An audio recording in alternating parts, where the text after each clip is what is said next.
Some children learn that silence is not a personality. It is protection. It is the fastest way to keep a room from turning against them. They notice which words cause faces to harden. They notice how quickly warmth can disappear. So they start editing themselves before anyone asks. At first it looks like being easy, being mature, being the child who never makes things harder. But inside, something more painful is happening. They are learning that safety lives in disappearance, that comfort comes from taking up less space, that needs are dangerous when the room is already emotionally crowded. So they become careful with volume, careful with feelings, careful with timing, tone, footsteps, facial expressions, and the look in their eyes when they want something. And years later, people call them calm. They call them low maintenance. They call them strong, thoughtful, independent, and emotionally self-controlled. What they often do not see is the cost. This person did not become quiet because life felt safe. They became quiet because being fully visible felt risky. Maybe nobody screamed every day. Maybe the house even looked normal from the outside. But children do not need chaos to become cautious. Sometimes all it takes is a parent who shuts down, a parent who gets irritated by emotion, a parent whose stress fills the room before they say a word. Sometimes it is the sigh after a child asks for help, the silence after they cry, the look that says, "Not now, not again, not you too." A child does not hear that as a temporary adult limitation. They hear it as information about themselves. I should be easier. I should need less. I should be quieter. And that lesson goes deep, because children are natural meaning makers. They do not think, my caregiver is overwhelmed. They think my feelings are too much. So they adapt in ways that get praised. They stop interrupting. They stop asking. They handle things alone. They become the child adults never have to worry about. That sounds like maturity from far away. Up close, it is often loneliness wearing good behavior. It is self-erasure being mistaken for strength. When a child learns to stay quiet, to feel safe, silence becomes more than a habit. It becomes a relationship strategy, a nervous system rule, a private religion. It shows up later in very ordinary moments. Someone asks, "What do you want for dinner?" And they say, "Whatever's fine." Not because they do not care, but because preference still feels loaded. A friend says, "Tell me if something bothered you." Their chest tightens before they answer. They want honesty, but honesty still feels like opening a door to rejection. Their boss gives vague feedback, and they replay it all night. Their partner says, "You seem distant," and they freeze. Not because they feel nothing, but because they feel too much too fast. They often become the dependable one, the one who notices tension first, the one who smooths things over, reads the room, and adjusts before conflict can fully form. This is not random. A quiet child usually became an observant child. Silence trained them to scan for shifts in mood the way other people scan the weather. They can hear irritation before words arrive. They can feel disappointment in a pause. They can sense disconnection in tiny changes most people miss. That sensitivity can look impressive, and sometimes it is. But it is also exhausting to live, as if emotional danger is always one wrong sentence away. So they become highly edited adults. They rehearse texts before sending them. They soften opinions with jokes.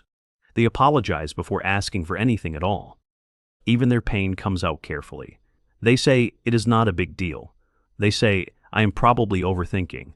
They say, "Sorry, this is stupid." That kind of language usually has a history. It comes from learning that direct feeling needed cushioning, that truth had to arrive in a non-threatening shape. And over time, something strange happens. They become so good at not burdening other people that they start burdening themselves with everything. They carry discomfort privately. They digest disappointment alone. They sit in cars after work longer than necessary because the silence there feels more honest than conversation. They are often the ones who look composed while quietly unraveling, the ones who keep showing up, the ones other people admire without ever realizing how little support they allow themselves to receive. Because receiving is hard when your body learned that being in need changes the atmosphere. Care can feel unfamiliar. Even kindness can feel suspicious when it arrives without a price. So when someone is gentle with them, they do not always melt. Sometimes they tense. Sometimes they feel exposed. Sometimes they wonder what will be expected in return. This is one of the hidden after effects of early self-silencing. You do not just learn how to hide hurt, you also lose practice being met inside it. That is why some quiet adults struggle with a simple question. How are you feeling? Not because they are disconnected by nature, but because feeling was never safely welcomed in real time. They may know what they felt 3 hours later, in the shower, on a walk, at midnight, but in the moment, the mind goes blank and the body locks the door.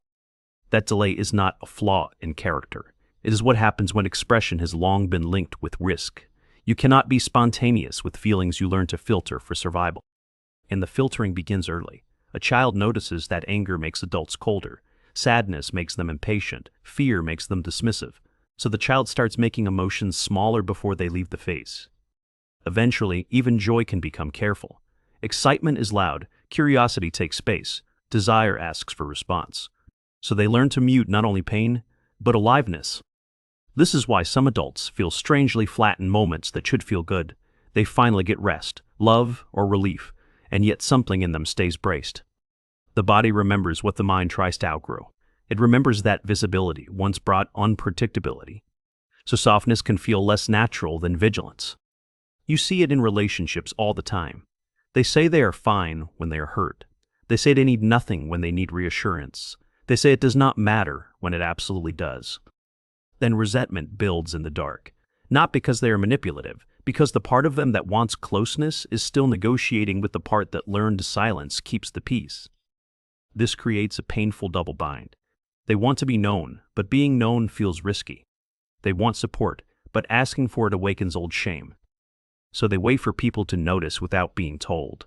They hope someone will finally read the signs, and when no one does, the loneliness gets older. There is another layer to this that often gets missed. Quiet children are frequently described as good because they are convenient to stressed adults. They do not interrupt adult problems. They do not bring extra emotion into a tense house. They often become little emotional minimalists, surviving by asking less from everyone. But a child should not have to earn safety by becoming undemanding. That was never maturity. That was adaptation under emotional pressure. Sometimes the child also becomes useful. They help with younger siblings. They stay calm when a parent falls apart. They become the easy child because there is no room to be anything else. This is where silence starts blending with hyper-responsibility. They are not just quiet. They are monitoring, managing, and shrinking at the same time. Later, this can look like being the one who always handles it, the one who says, "I got it," the one who feels guilty sitting down while everyone else still needs something. Rest becomes emotionally complicated, not because they dislike peace, but because stillness removes the role they built their worth around. If they are not managing, who are they? That question can feel terrifying, because many self-silent children did not build identity around who they were. They built it around what they prevented. They prevented conflict. They prevented disappointment. They prevented extra stress. They became proud of being easy, because ease was the safest form of belonging available. So as adults, they may feel deeply uncomfortable when someone insists. You do not have to do all that. On the surface, it sounds relieving. Underneath, it can feel like losing the only shape that ever kept them close to people. This is why change is not just behavioral. It is emotional. It asks a person to stop confusing self-erasure with love. And that takes time because silence once worked. It really did protect them in some way. It reduced risk. It helped them stay connected to caregivers they depended on. We should be honest about that. Children do not choose these patterns because they are weak. They choose them because they are adaptive, intelligent, and trying to survive the emotional rules of their environment. But what protects a child can quietly imprison an adult. The rule that once kept connection intact can later keep intimacy shallow, needs buried, and identity blurred. That is the hidden cost of being praised for never being a problem. You grow up not knowing what to do with the parts of you that are inconveniently human. Neediness feels ugly, even when it is normal. Anger feels dangerous, even when it is justified. Asking feels selfish, even when it is simple. So you become very skilled at carrying too much with a calm face. People trust you because you seem solid. They do not always see how much of that solidity was built in fear. Sometimes the body tells the truth before the mouth does. Tight shoulders, jaw pain, stomach knots, exhaustion that sleep does not fully touch. Because unspoken emotion does not disappear. It changes form. It moves into the body, the schedule, the smile, the overthinking, the sudden shutdown after being needed by everyone. There are adults who cannot cry until they are alone. Adults who can comfort everyone but feel embarrassed when someone comforts them. Adults who look emotionally capable while privately feeling unreachable. And often they do not realize how early this started. They think, this is just who I am. Quiet, reserved, private, independent. Some of that may be true. But sometimes what feels like personality is actually old safety strategy that never got updated. A child who had to stay quiet can grow into an adult who mistakes numbness for peace, who mistakes self-denial for kindness, who mistakes emotional distance for control. That does not mean every quiet person is wounded. Silence itself is not the problem. The real question is what silence was protecting and what it still costs you now. If your quietness helps you feel grounded, that is one thing. If your quietness appears whenever you feel hurt, needy, visible, or emotionally exposed, that is something else. Then silence is no longer a preference. It is a reflex, and reflexes deserve compassion, but they also deserve examination. Because there is grief here too. Grief for the child who learned to swallow words at the first sign of tension. Grief for how early they started managing everybody else's comfort. Grief for how often they were called mature when they were actually alone. Grief for how many years they spent being understandable to others while feeling unexplained to themselves. That grief matters because it changes the story. It moves the person from self-blame to self-recognition, from what is wrong with me to what happened to me that taught me this. And that shift is not about blaming parents for everything. It is about telling the truth clearly enough that the pattern stops feeling like destiny. You can respect how silence protected you without worshiping it forever. You can understand why you became easy without forcing yourself to stay invisible. Sometimes growth begins in very small moments. Answering honestly when someone asks what you want.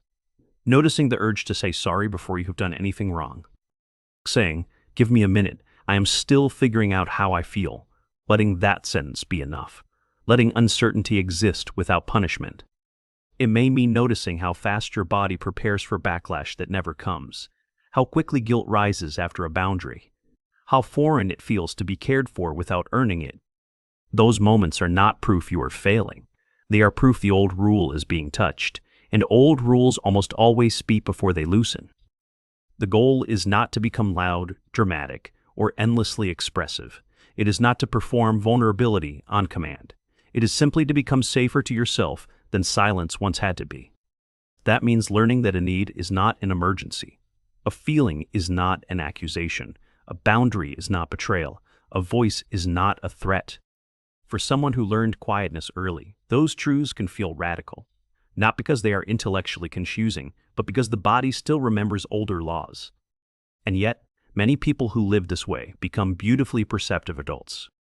Deeply considerate, thoughtful, gentle with pain, skilled at noticing what others miss. Those qualities are real. They do not need to be thrown away, but they deserve to exist without the old fear attached. You should not have to disappear in order to be loving. You should not have to stay unreadable in order to stay connected. You should not have to earn tenderness by asking for nothing. There is a difference between peace and self-abandonment. One settles the body, the other silences it. There is a difference between privacy and fear. One protects your inner life. The other hides it even from people who have done nothing to harm it. And there is a difference between being strong and being unreachable. Strength can include truth. It can include tears, needs, limits, and the awkwardness of learning new emotional language. Sometimes the most honest sentence a formerly quiet child can say is not something profound.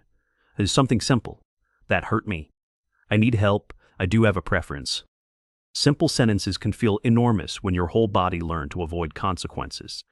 But that is often how a life changes. Not in one dramatic breakthrough, but in small acts of safe self-return. Little by little, the person stops editing every feeling before it lands. They stop calling themselves too much for having ordinary needs. They stop confusing emotional invisibility with maturity. And maybe for the first time, they begin to notice how tired they have been. Not just physically tired. Tired from carrying an entire personality, organized around not making anyone uncomfortable. That kind of tiredness deserves compassion. It deserves rest without guilt. It deserves a life where safety is no longer purchased through silence. Because the quiet child was never empty. They were full of words, reactions, fears, and tenderness that did not feel safe to show. They were not born without needs. They were taught to hide them. They were not naturally distant.